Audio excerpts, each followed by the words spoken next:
painful. We will also be given prioritized lists of optional exercises or optional increases or decreases to the 2023 and 2024 budgets for consideration based on our strategic priorities and changing community needs. We'll begin budget deliberations in November for a final decision in December. The Town of Canmore's governance model relies on balance between three groups. First, engaged citizens. A diverse, active, engaged public identifies issues, gives input and feedback, partners with the Town of Canmore on local matters, and plays an important role in shaping the community. The public is encouraged to get involved, speak to or submit comments to council, attend meetings, and vote in municipal elections. Next, public service. Led by the Chief Administrative Officer, council's only employee, Town of Canmore staff provide objective, professional advice to council and implements council's decisions according to Town of Canmore policy, as well as standards and principles of effective public service. And then there's council, the legislative body of the Town of Canmore. Council has a duty to balance community-wide and individual considerations. They participate in strategic and fiscal planning and represent the Town of Canmore to other levels of government. The mayor and councillors each have one vote. No one can overrule the other members. When council members are deciding how to vote, there are many things to take into consideration. Priorities established in strategic plans, benchmarking, risk analysis, legislation, advice and recommendations from committee and staff, public input, short-term and long-term implications, impact on local neighborhood and the community as a whole, needs of the community, costs or savings associated with the decision, examples from other municipalities, and what other municipalities have done about similar issues. When council is deciding on a program, a new proposal or an emerging issue, they usually review reports and briefings at council meetings. Reports are written by staff with expertise in the subject, for example, planning, civil engineering, or community social development. The reports can present different options for how the Town of Canmore can proceed, discuss any past decisions on the same matter, and make recommendations to help council make its decisions. By the time a recommendation comes to council, the options have been reviewed by the mayor and deputy mayor, along with the CAO at an agenda review meeting. The community has a role throughout council's decision-making process. As issues move from idea to decision, community input is critical. Members of the community can contact the mayor, councillors, speak with the Town of Canmore staff, engage at public hearings, participate in community groups, and of course, vote in municipal elections. But one of the most effective ways to have an influence on Canmore's future is to become part of one of our boards or committees. If you enjoy problem solving and working with other people, this might be the opportunity you've been looking for. Town boards and committees are made up of community-minded residents from all walks of life. More information and applications are available at canmore.ca/committees. And the deadline to apply is September 29th. Well, that's the end of my presentation. So now it's time to get to your questions. Feel free to ask questions about what you've just heard or about anything else that you're wondering about. So that we can do this in an orderly manner, once again, use the chat function and send a message to register to speak. Your name will be added to the list. When you hear your name called, the meeting host will unmute you and give you permission to start your video. If you feel more comfortable submitting an anonymous question to be asked by the moderator, you can follow the same process. Send a message to register to speak and type your question instead. So, Robin, do we have the first question? Yes, we do, Mayor Krausert. And I'm not sure if this person wanted to ask it directly, but it was typed into the chat, so I will ask it on their behalf. The first question is, we can see that transportation has changed in the last 5 years. I have merely been hit several times by out of control or speeding cyclists. There are no studies or guidelines on whether trails should double as commuter roads, how to regulate e-bike speeds or managing e-waste from spent batteries. Would it be prudent to pause and update transportation policies with the new reality of speed differentials from class 1, 2, and 3 e-bikes, Vespas, and scooters on trails? Okay, so there's a lot in that question there. First of all, e-bikes that are allowed on trails are the pedal assist ones. And I believe that they have a maximum speed of 30 kilometers an hour, but really it comes down to the users of those bikes. I've seen people get buzzed by e-bikes just as well as regular mountain bikes. So it really comes down to behavior of individuals. And even if we stopped to do a study on e-bikes, people are still going to be commuting on their bikes. And so it's important that, as we have been doing, is getting out messaging around proper etiquette. The Town of Canmore hosts or provides different information. The RCMP and bylaw services have been involved in promoting proper etiquette. And I've done that with my mayor's message as well. And it is about sharing that information around the community. The municipality doesn't really have the authority to say people can't ride their bikes. As far as the trails that are designed for shared use, it's the responsibility of all users to be courteous to one another. I've experienced cars that don't wait for bikes and pedestrians. I've seen pedestrians that walk right across a path and they have earbuds in and they have no regard for others around them.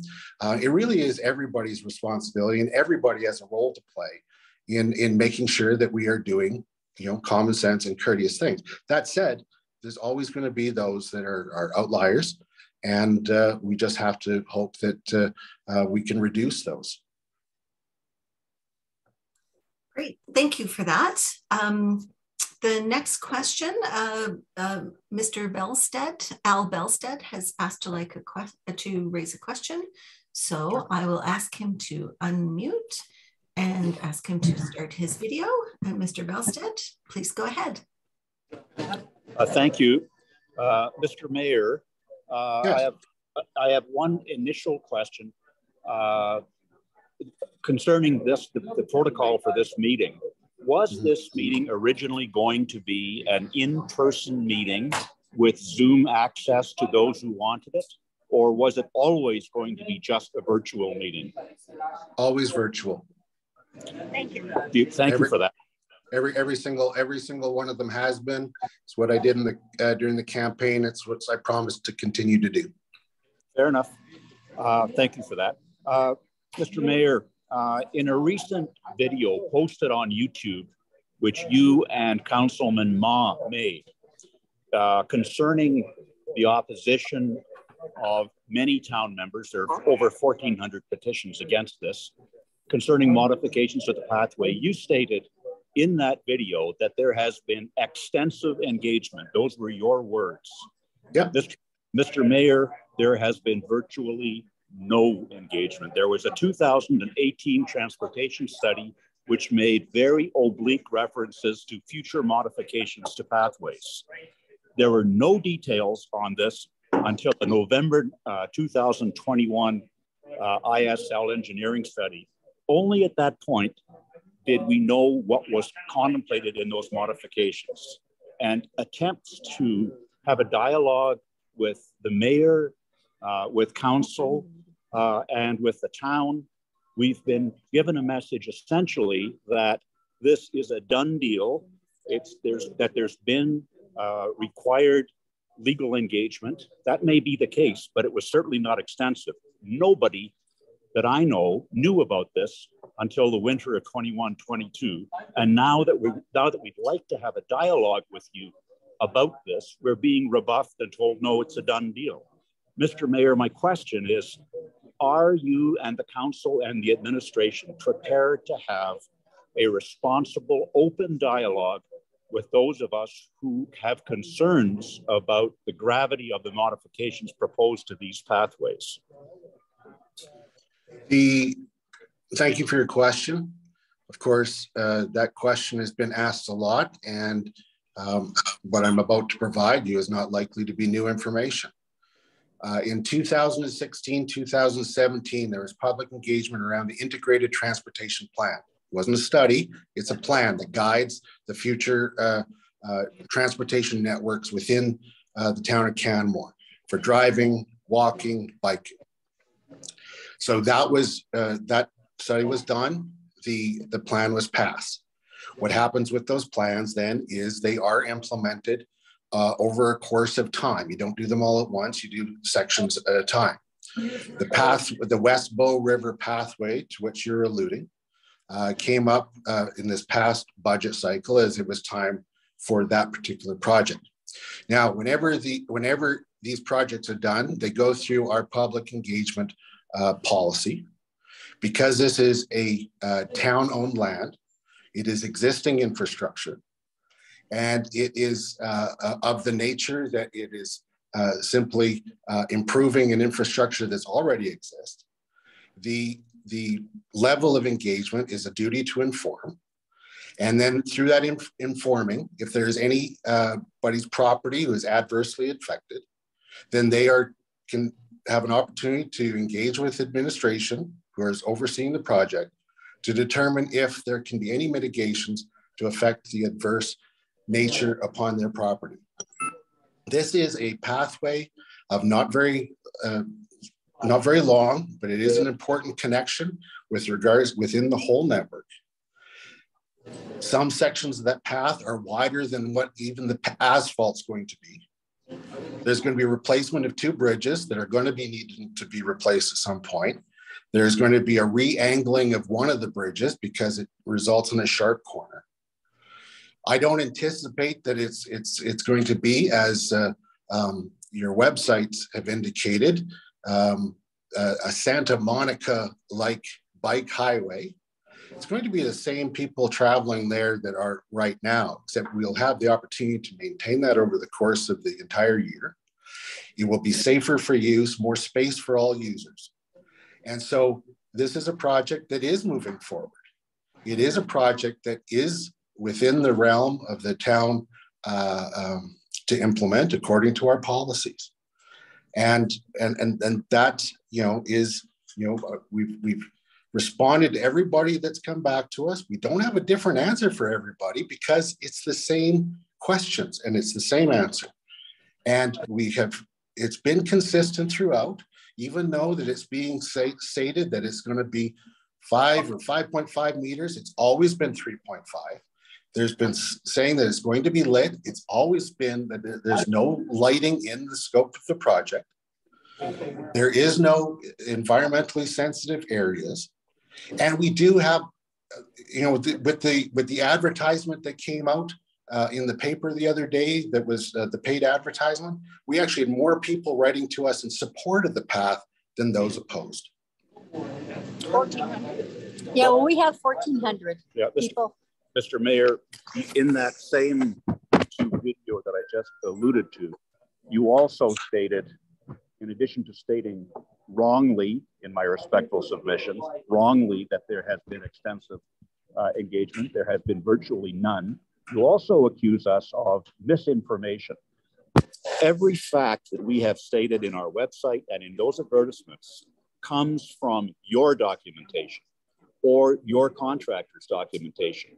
We didn't make up the fact that there is contemplation of a path 18.5 feet wide, paved and lit. We didn't make that up. That's from your contractor, ISL. And for you to say that that's not in contemplation, it just runs against the facts. Well, that's not what was approved. So the fact is, it's not within the scope of what was approved. And if it's not within the scope of what is approved, it's not happening. So if you're wanting to venture into the what ifs or maybes, go ahead. But the thing is what is approved is the scope that was approved. 3.5 meters, no lights. And I understand that for the initial phase, Mr. Mayor. Thank you. Why is it still on your website? But, so I would like to say something to you, Mr. Mayor. I'm Bev Service, friend of the path, and I'm the lady with that sign. And I'm the person that actually implemented that ad in the newspaper. And the reason I did is because you never got in contact with anyone along our pathway. And how I got onto this was that we had your survey people from ISL in our backyard in the second week of May. And I went out there immediately and said, oh, what's going on? And they said, we are measuring for 18 feet of pathway here. And he showed me where he was measuring from. He was taking it from the middle of the pathway and inwards towards all the properties there. He also said he was measuring for lighting. They were looking to be lighting that path up. So that's how. Well, I can't speak to workers for the town. Town council made its decision. Town council made its decision 2018. The decision was made. This is just the next part of the project. It's not Mayor Krausert's evil plan. This is a plan that the town has adopted from before Mayor Krausert was Mayor Krausert. I know. That now it becomes implementation. And unlike the perception out there, the mayor has no ability to tell any employee what to do. No council member can. It's now operational, and the town administration is who you have to deal with. Okay. Mr. Mayor, with respect, the decision to implement the first stage that you are speaking of was made by the town council and the mayor, your predecessor at council. I understand that. The only body that can legally modify what's already been approved is your council. The administration cannot do that. In fact, the only individual we've been told to speak to, the engineer in charge, Trevor Reeder, who did meet with us, made it very clear to us that he has absolutely no authority to amend any part of what has been approved. That's why we are trying to speak to you and your council. And by the way, what we've got back from you, I wrote you a letter by email in early May. 3 weeks later, I got a reply from you. Thank you. It was a texted, prepared template letter. I know that because I also, some months later, wrote a email to Councilman Hillstead asking him to meet with me to discuss the issue. And I got the identical template back. And one other member of our group has also received that exact template back. You are simply straight arming us and telling us this is a done deal and you are not prepared to talk to us. In fact, Hillstead, in his reply to me, said exactly that. I cannot meet with you. I refuse to meet with you.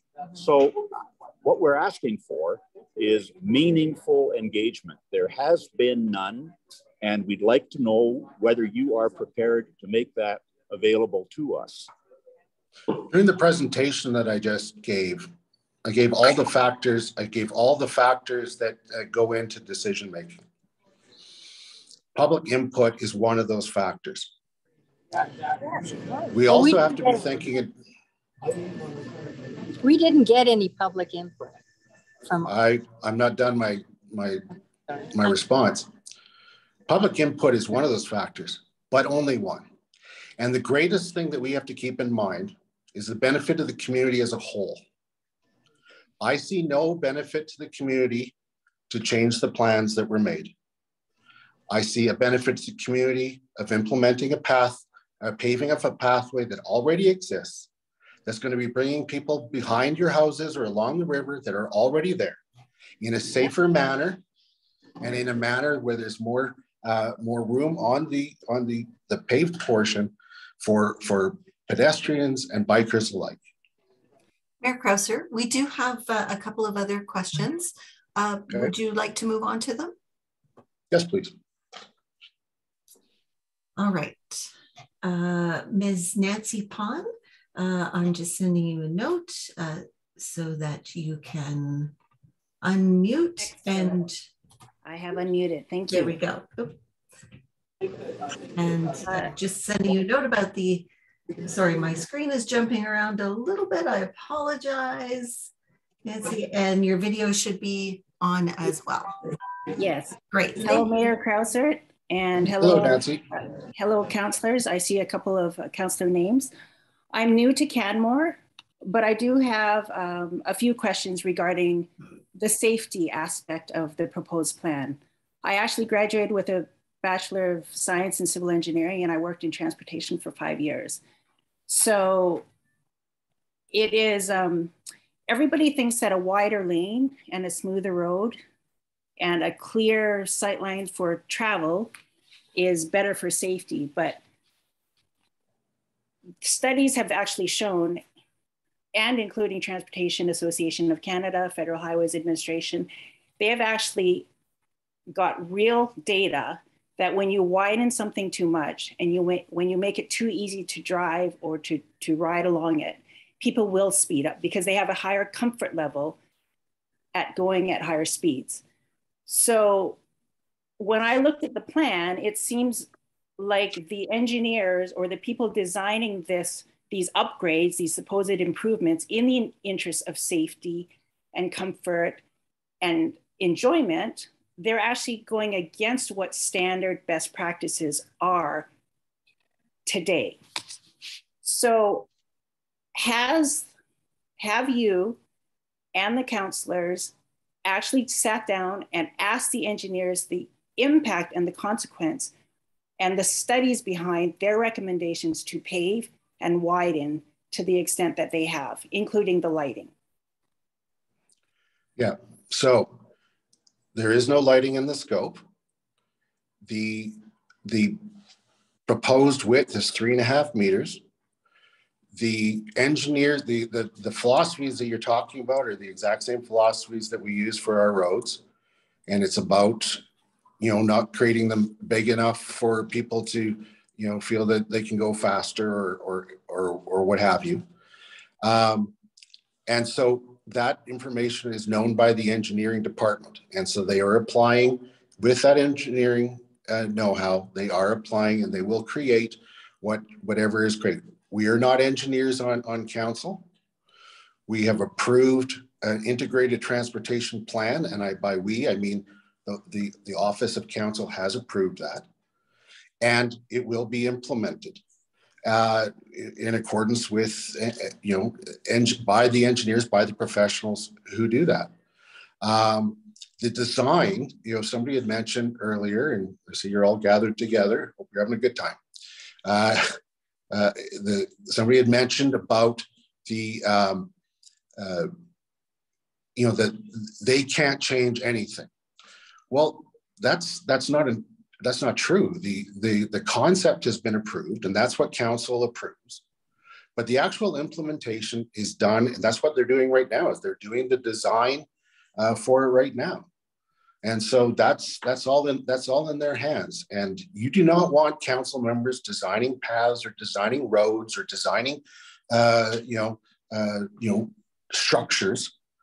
We approve the concept, and then it gets handed to administration to implement the direction. I absolutely agree, Mr. Mayor and councillors, that the experts are hired to do their jobs. However, I think it is worth asking questions when other people express concerns about, best practices and expert advice. Sometimes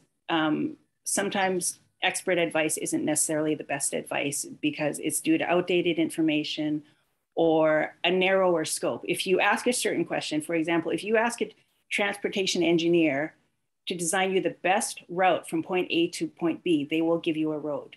But if you ask somebody about the best trail, they will not necessarily recommend a road. So I'm just putting it out there that the solution you get is always guided by the questions you ask and the brief that you give.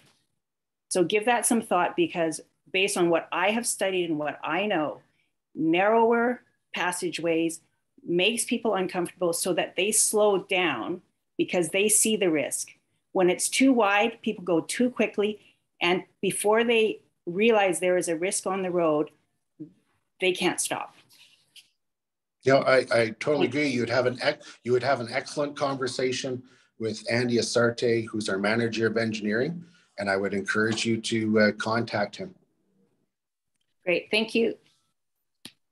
Thank you. We have our next person who would like to ask a question, Simon Parsons. I'm going to ask you to unmute, and share your video, Mr. Parsons. Hello, everyone, and thanks for the opportunity, Mr. Mayor, to meet with you and speak with you. I do think that this trail debate is a worthwhile one to continue, but meanwhile, I'd like to ask of you an update in regards to your or our dispute with the Three Sisters Development Company. I have been speaking to one of your council members who I know, and I am very interested to see what your approach is going to be. Specifically, I'm very interested in the concept of can we settle with Three Sisters, and to put it incorrectly, perhaps, get them out of the town? Well, let me give you an update, and then we'll get to the second part of your question. So as you probably know, but I'm sorry if I repeat, but there are multiple actions that have been initiated by TSMV. The ones that are most pertinent and central right now are the LPRT decisions that have been appealed by the Town of Canmore. In early October, what you have to do when you appeal to the Court of Appeal is you have to seek leave to appeal. So it's actually, you're not hearing the appeal, you're getting permission to appeal. And so that hearing is going to take place in early October. That's going to be, I'm not sure exactly how long it takes for them to give a decision on that leave to appeal. I wouldn't think it would be an extraordinary amount of time, but I don't know if it's days, weeks, or a couple months. But when they make that decision, that's going to be a very telling decision. Obviously, if we do not get leave to appeal, then we are left with an order that we are required to implement. If we do get leave to appeal, that is a natural time in any litigation for the parties to have a discussion. And I certainly would hope to have a discussion at that time. With respect to the other elements of litigations, there's also some judicial reviews on the same matters in the Court of Queen's Bench, and those have basically been held in abeyance while this other process goes forward. So depending on what happens, they may or may not ever come to light. And the judicial review is basically reviewing the council decision, deciding whether it needs to go back to them or whether it's sound. There's also civil litigation, in which they've sued the town and they've sued all of the members of the prior council. I can't really comment on that too much. I believe that they're in, it's not discovery, but it's an exchange of documentation type process, but I don't have any details. As you would hope and expect, these matters are handled by our legal advisors, and they are directed by the CAO. Council is given direction with regards to the appeal, but then after that, it gets handled by those who are hired to implement council's decisions. As far as getting rid of them, really, we have to be focusing on the land. We have to be focusing on the use. We have to be focusing on what is best for our community. Really, when we look at these matters, we should not and cannot look at who owns the lands. I can tell you that through these sorts of affairs, there's often demonization of one side or another. And I would just really encourage people to move away from that. What we have to stay focused on is what is the best use of those lands, and what decisions are we able to make with respect to them at any given point in time. And right now it's in abeyance, but I certainly hope sooner than later that we can get to a point where we are determining, starting to determine how those lands can be used for Canmore's best interest. Thank you for your response. Just one quick second question, if I may, related to the same topic. I understand that we want to develop the land as best we can, and that comes down to the council and the community working with the developer. Yeah. But if the developer has a different vision than we all have, is there some way we can buy back that land and then offer it out to differently minded developers who may be more in tune with the community's wishes? Yeah, theoretically, that's possible. You need to have pretty much need to have a willing seller, and you also need to have the cash to buy the land. It's a lot of land. That's a lot of money. Quite frankly, the town does not have the ability to make that sort of a purchase. We have only limited funds. We have debt limits. I know that there's a lot of talk in the community about that particular type of option, and if there's something that can work for all parties, because it really does need to have the willingness of the landowner as well. And if I'm certainly willing to explore whatever options, but we are limited by our financial means. Sure, thank you. Yeah. Thank you. We do have another question that was submitted in advance, but I would just like to take the opportunity to remind anyone that if they would like to ask a question, please just go into the chat and submit a request to speak. In the meantime, Mayor Krausert, the question is, will the Main Street continue to be a pedestrian-only zone next summer? That's unknown at this time. That's a very good question. Of course, the pedestrian zone started because of COVID. And for the first 2 years, it was that. This past summer, we decided to continue it. And we decided that at budget time, based on the amount of money that was approved for that. The ideal is that we address the use of Main Street as well as the rest of downtown as we go through a process that's called an area redevelopment plan. And that's basically that we're going to be doing for the downtown, for the town center. So we approved that in the budget. And I expect that will be starting within the next number of months or into early next year. The big challenge around that is staffing. We also approved a position, but the planning department is under-resourced right now as far as enough staff because of trying to find staff, which is common to a lot of different professions.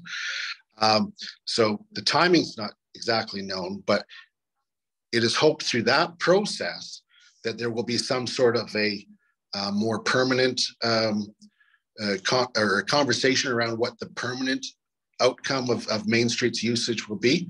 Now, will we get to that before we have to decide about next year? No, I really don't think I had hoped we would, but I don't think we will. So it's probably going to be very similar to last year, is that we'll be brought forward at budget time and probably have to be, decide whether we're going to do another one-off and then allow the ARP process to provide us the input for future years after that. I wish I could give you a better answer on that, but it's just not known at this time. But I expect that we will be dealing with it in December when we're looking to finalize the budget. So stay tuned. Thank you. There was one other question that was submitted, and since there have been a couple of people that have just joined the Zoom meeting, I just want to remind anyone that if you want to ask a question, just submit in the chat box a request to speak. And in the meantime, here's the other question that we have in the queue. The question is, how will council decide if the paid parking program has been successful and will continue? That's a good question. There's going to be several factors that come to mind. First of all, we're going to get a report back in early November as to how the first number of months went. Okay, so it's not just about how many paid sessions there were and how much money was brought in and that's certainly one factor, because we were able to collect information as to usage, types of stays. There's also parking counts that are done. I've also asked the Business Association of the downtown to gather any information or feedback that they have from the businesses downtown as to how they were affected. Now, we're not looking for anecdotal evidence there. We're looking for data. And then also, overall, how did it impact, parking availability, the movement around town, and other feedback that we've received in the interim. So those are the sorts of things that I expect will be looked at, and I don't think that we'll be making a final decision or anything about paid parking in November. But who knows? There might be some tweaks that are recommended. I think that we have to see how this proceeds over a course of time that you can actually truly establish how it's working. One thing that is coming to council in November is the question around how non-resident employees of the town centre would be classified or treated. And so that's going to, that's something that had come to council in the summer, early summer, and we put to beginning of November so that we could actually see how things were actually working through the first few months. We also, just like on any project, as things are learned over time, there are adjustments that are made. Now, those are not made by council. Council sets governing and policy, and then the implementation is done by administration. And so administration has the ability to tweak things and make things smoother, or to work within certain parameters. And it's only if they need to go outside of the direction that's given that they need to come back to council. Thank you. A couple more questions have just come in. And this is one, Mayor Krausert, that might be answered as part of the utility master plan that's reviewed every 5 years. But the question is, just wondering if a carrying capacity study has or will be completed for the town of Canmore. So an understanding of the community's carrying capacity would help us as a community better understand what factors such as water, sewerage, shelter, environmental factors will support our future population and its growth. Yeah. This should also include other factors such as climate change that will impact those items important to the community, such as drinking water, safe egress in the event of a fire, as we move forward as a community. Essentially, do we know what our thresholds are to ensure a viable community 10 to 50 years from now? As far as I know, there's never been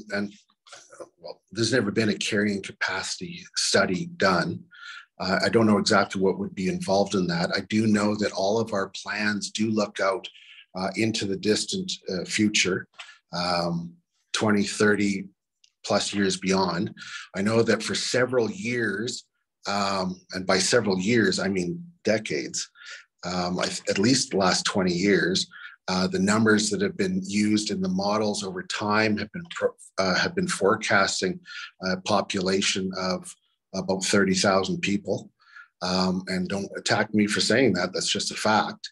It's been, when you take a look at the available land and when you start to see how many units can be on there, and even with protecting the corridors, etc., that's what it comes out to. So they are taking a look at that, and it's all part of our planning process. It definitely is, I think, worth further discussion. I would be interested in knowing about carrying capacity. And so that is something that, that very well may come up in some of our discussions coming up. Of course, we've got some priorities that we need to, that we're being focused on. And I know there's great attention on pathways and paid parking and pedestrian on Main Street. Let's look at the overarching issues that we're dealing with as a town. It's affordability issues, and the greatest one of those costs is around housing. There are 4 pillars that create the high cost of living that we have here. One is housing, one is transportation, another one is food, and fourth, for those who have children, is childcare. Housing being the biggest of those. Traditionally, of those that are in a municipal wheelhouse is transportation. Traditionally, traditionally municipalities don't deal actually with getting involved in trying to create non-market housing or such, but our situation necessitates that. We do need to look at, because of our limited space, at different ways of transporting ourselves around town, and that's why we have the integrated transportation master plan, and that's why a network of trails and roads and having the proper infrastructure in those is essential for the long-term benefit of our town. We have signed the Bow Valley Food Alliance, but once again, the municipality doesn't necessarily get too much into that except around zoning, but I'm very interested in looking at ways that we can potentially increase some food security within town. And of course, childcare is a provincial jurisdiction, but I've been having a lot of conversations around childcare and how we can increase spaces. What is the environment that we can create in order to increase the number of childcare spots that are in town, and trying to find ways to do this that involve the not-for-profit and private sector, because as I say, this is not something that typically municipalities would tax for or venture into. It's just not, it's not what we do, but I am trying to look at that. And I know that this council is very united on looking for ways to deal with livability, the environment, and building those relationships, particularly with other communities, with Indigenous communities as well, and with other levels of government. So those are our priorities. And so I've kind of gone off on your large question about capacity, because all of these things are moving at the same time. And so, we can't hit a stop button. There is no stop button. We need to keep moving forward on these things. And if we can determine a capacity, that's certainly something I'm interested in knowing. Thank you, Mayor Krausert. This next question might be related to just what you said. So the question is, what actions are being taken to address the growing homelessness problem in Canmore, and also the migration of professionals away from the town due to high housing costs? Yeah. Unfortunately, Canmore is not immune from problems that are affecting everywhere. I like to see Canmore is a microcosm of what's happening elsewhere, but it also gets exacerbated here. So when there's staff shortages everywhere, there's particularly staff shortages here. When there's high cost of housing everywhere, it's particularly exacerbated here. And unfortunately, that results in unfortunate situations, such as people being without a roof over their heads or struggling to maintain that. So dealing with the first part of the question first, with regards to homelessness, in Canmore, it looks like, what it looks like is not like you'd see in downtown of a metropolis or a large city center. But you have people living in the bush, you have people living in their vehicles, and you have people couch surfing as best they can. What we saw during COVID is that last one was particularly cut off for people, and so it became even more of a problem. We had a report come to council recently, and just last meet, or on September 6th, I think it was, that took, showed us that the Homeless Society of the Bow Valley was operating, and when it had its space at St. Michael's, they were averaging 5.6 people per night, and they helped 28 individuals over the course of the time, unique individuals, and it amounted to about 360 person nights. So that tells me that it quantifies the problem, but through that, there's also some that may not have been aware of the program or didn't want to participate in it for some reason or another. So we do have an issue. I believe that every part of the housing spectrum is an important part for us to look at. Council is taking a look at things and asking the question, what role does the municipality have to play on the various areas of the housing spectrum? Once again, homeless shelters are not typically something that the municipalities such as ours would run. There's typically been a regional effect, and the thought is send them to Calgary. But that doesn't help people who are longtime members of our community find themselves with housing insecurity and need a place to stay or to ground themselves until dust settles from whatever crisis or situation that they're dealing with. So it is something that is helpful for our community, and it is the compassionate route to see if we can assist. We don't have bucks that we can throw towards this, but maybe we have space.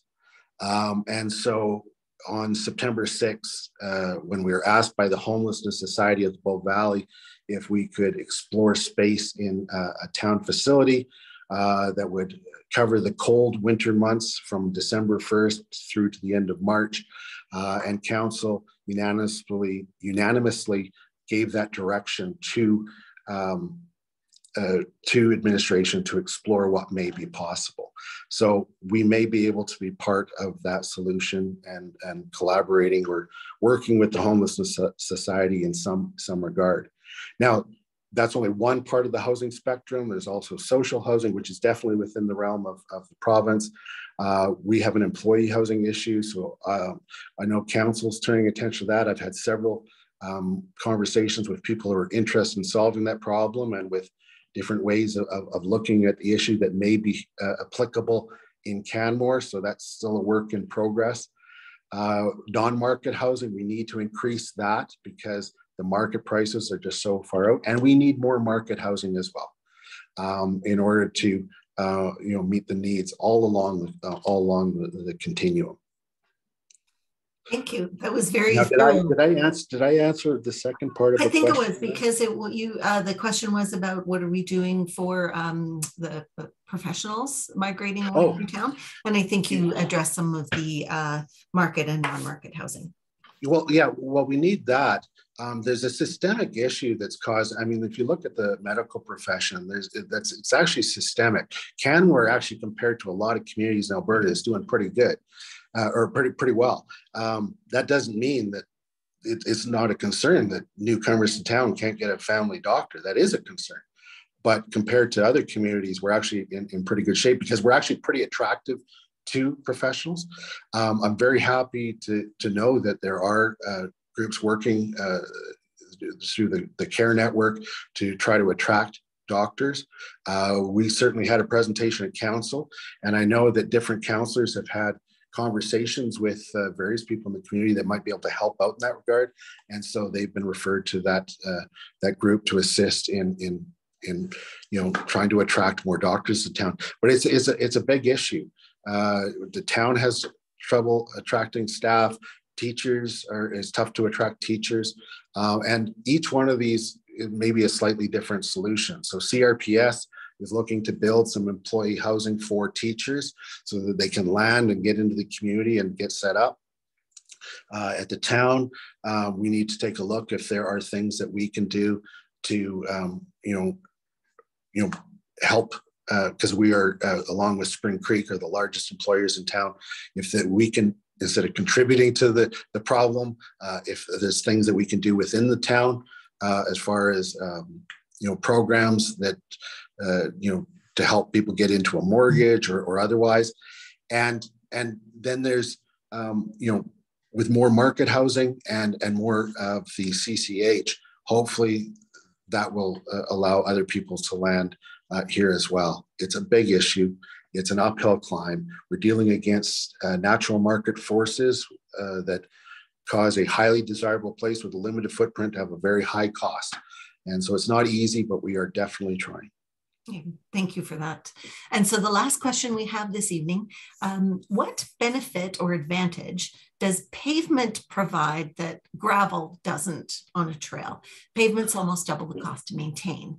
And I saw there is a recommendation to pave Spurline, Engine Bridge to Bow River Bridge. Are those approved changes? I would have to look into the last part of that question. I mean, the benefit of pavement is that you can maintain it year round. You can't maintain gravel. If I take a look at my own neighborhood, I live in the Cougar Creek area.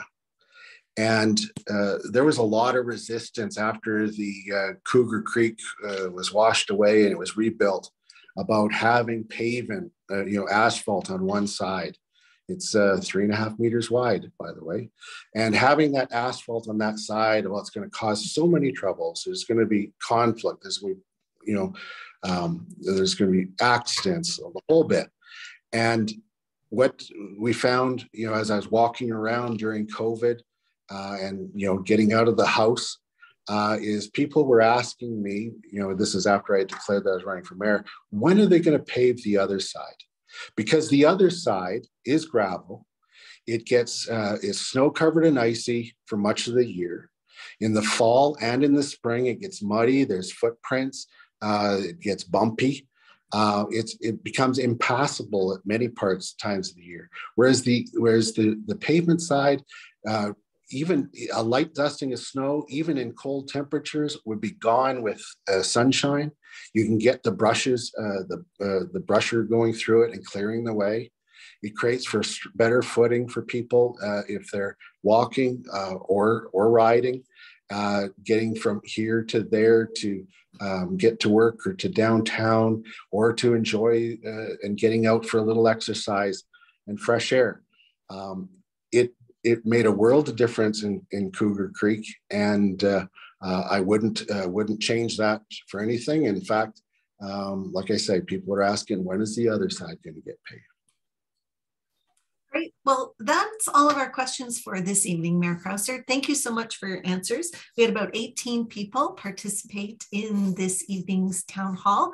And I want to say an extra special thank you for rolling with our technical glitches this evening, participating using your phone. I know it wasn't easy, but I think you managed to answer all the questions on your phone just as well as you would have on the webcam on your laptop. So thank you for rolling with us and being willing to just adapt and go with the glitches we had this evening. And thank you to all the participants who waited that extra few minutes while we were getting things ready. Yeah, and I'd like to thank everyone as well. I know that the answers are not necessarily appreciated by all, but they are the answers that I have to give. And I will always be honest in that regard. And I really appreciate also getting into some of the bigger issues. So, great. Thank you, everyone, and have a good evening. Thank you.